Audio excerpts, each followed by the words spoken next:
नमस्कार दर्शकों, आज हम बात करने वाले हैं कुछ ऐसे नक्षत्रों के विषय में जो मैथुन के लिए अर्थात सेक्स के लिए वर्जित बताए गए हैं हमारे शास्त्रों में। इस बात का बहुत बड़ा कारण भी है, तो उस कारण के विषय में भी हम बात करेंगे। दर्शकों, सबसे पहला जो नक्षत्र बताया गया है शास्त्रों में वह बताया गया है अश्विनी, दूसरा है रेवती, फिर भरणी, मघा, मूल। ये 5 नक्षत्र ऐसे हैं जिनमें भूल से भी इंसान को ना तो संतान उत्पत्ति के लिए कभी ट्राई करना चाहिए और ना ही मैथुन करना चाहिए। नॉर्मली जो मैथुन होता है वो भी नहीं करना चाहिए। फिर एक समय और आता है नक्षत्र संधि, यानी कि जब एक नक्षत्र बदलने वाला हो दूसरे में, अर्थात जब चंद्रमा एक नक्षत्र से दूसरे में भ्रमण करता है तो जो वो एक नक्षत्र से दूसरे में बदलने का जो वो समय होता है तो उसे ही नक्षत्र संधि बोलते हैं। तो उस समय भी मैथुन नहीं करना चाहिए। दर्शकों, ये बहुत कॉम्प्लिकेटेड है क्योंकि आजकल कोई ध्यान नहीं देता है इन चीज़ों पर।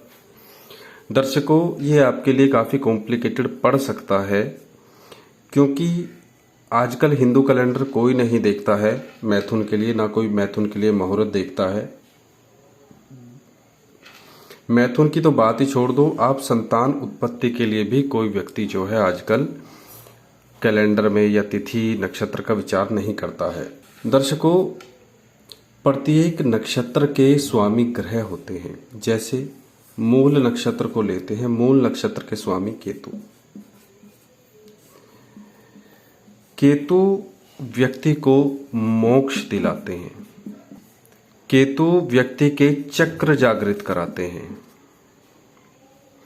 केतु व्यक्ति को दूसरी दुनिया से जोड़ते हैं।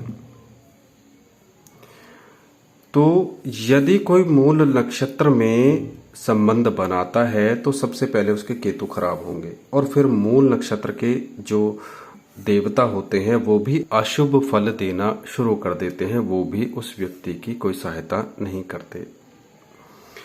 केतु हमारी एस्ट्रोलॉजी में बहुत ही महत्वपूर्ण, बहुत ही इम्पोर्टेंट एक ग्रह है। केतु सर्जरी तक कराता है।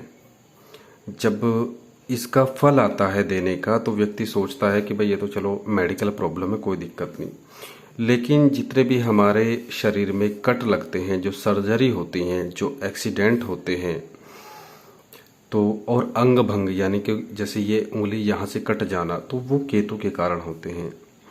मानसिक व्याधियाँ तक केतु देते हैं। यहाँ तक कि जब व्यक्ति को भूत प्रेत आदि की समस्या होती है तो वो भी केतु ही देते हैं, क्योंकि एस्ट्रोलॉजी में केतु को प्रेत कहा गया है।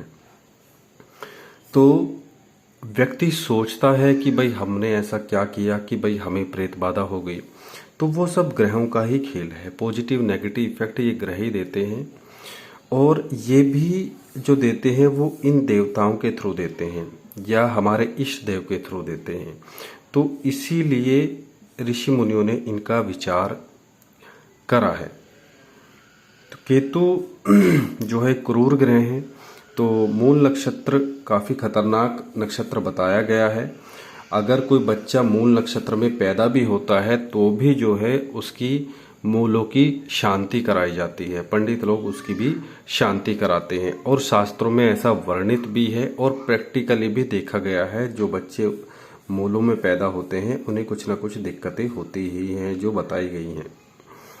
तो दर्शकों, आशा करता हूँ इस जानकारी से आप लाभ उठाओगे और आने वाली वीडियोस में हम स्वर ज्ञान के विषय में बात करेंगे कि स्वर ज्ञान के अनुसार कैसे आप इच्छित संतान की प्राप्ति कर सकते हैं, क्योंकि स्वर ज्ञान पंच तत्वों पर आधारित है। भगवान शिव ने इसका ज्ञान माँ पार्वती को दिया था।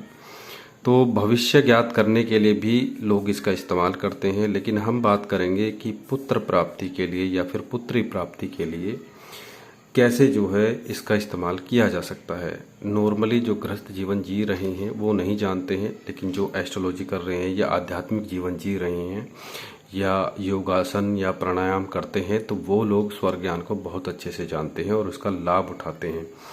यहाँ तक कि काम बनाने में अपना जो आप डेली के काम हो गए, जैसे इंटरव्यू हो गए, कहीं से पैसा फंसा हुआ है उसके उधारी लेने के लिए आप जाते हो, तो उसमें भी स्वर ज्ञान का विचार किया जाता है। तो उस और संतान प्राप्ति के लिए भी स्वर ज्ञान का प्रयोग किया जाता है, क्योंकि 5 तत्व होते हैं और पांचों तत्वों का स्वभाव अलग अलग होता है। अलग अलग समय में अलग अलग तत्व चल रहे होते हैं, तो उसी प्रकार की फिर संतान प्राप्ति भी होती है। तो दर्शकों, आशा करते हैं यह जानकारी आपको पसंद आई होगी। अंत में विदा लेते हैं। नमस्कार।